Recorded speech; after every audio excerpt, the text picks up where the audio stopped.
Okay, we have practiced graphing the basic exponential. So if you have y is equal to 2 to the x, that basic, there's a horizontal asymptote on the x-axis. Right there where x is equal to 0, the y will be 1, and that graph does this.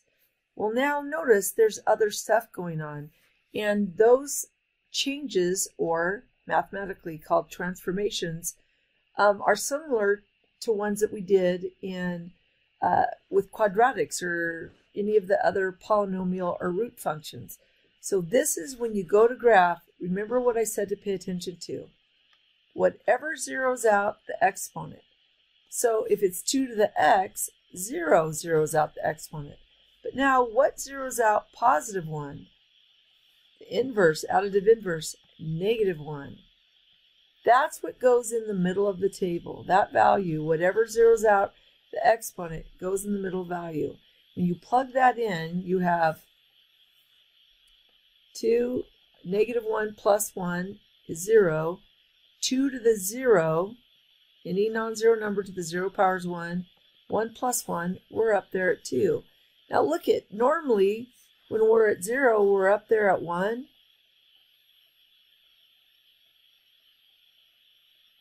But now, well, I'll come back to that in just a second. And then we have our values. You're going to choose 2 values to the left, 2 values to the right. So if normally that graph would have done this.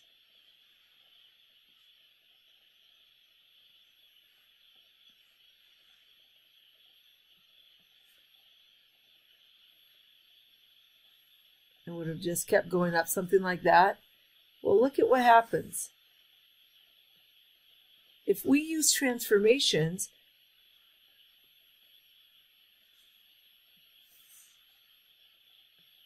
we can take that entire graph. Well, what's the opposite of positive 1? Negative 1. So I can take this whole thing, and we can just shift it over to negative 1. And then what does this plus 1 on the outside? It tells us to shift everything up 1. And then look at how that graph changed. The horizontal asymptote, instead of being at the x-axis, it's now up where y is equal to 1. And so without even filling out the table, we have a general idea of what it should look like. But to be sure, I recommend putting that into your calculator. So 2 caret left parentheses, negative 3 plus 1, and then close parentheses plus 1. Well, negative 3 plus 1 is negative 2. 2 to the negative second is the same thing as saying 1 over 2 squared. So that's 1/4. 1/4 plus 4/4 is 5/4, which is 1.25. Anyway, your calculator will do all that for you if you're not great at doing that on your own. But this point right here, which normally would have been there, it got shifted to the left 1 and up 1. So shifted up, whoops, over 1 and up 1, which is right there. And all those other points, when 2 was right there, when x is 1, we were normally up there 2, but over left 1, up 1.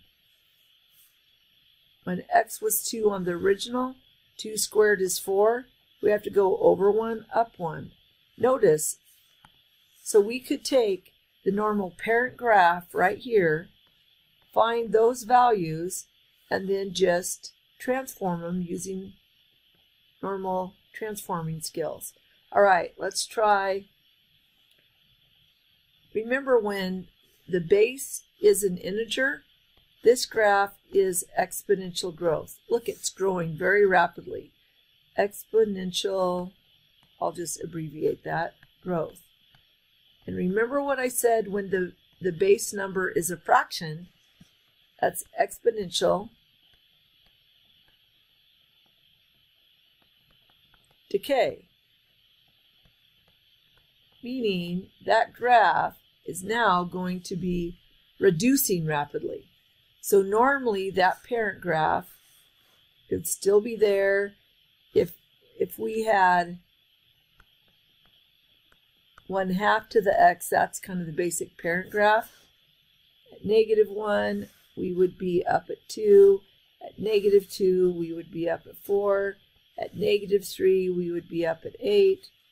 At 1, we would be at 1/2. It's going to be really hard too. Whoops. And so forth, right? And so, whoops. And that graph is going to look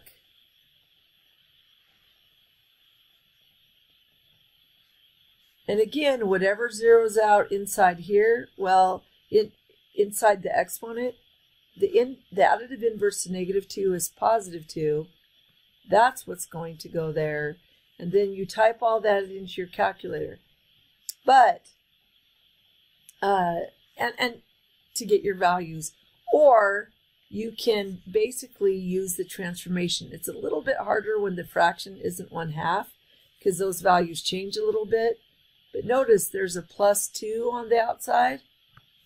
You can't forget to shift even the asymptote, and you have to draw the asymptote in every single time. If you don't, then you're not drawing the proper graph.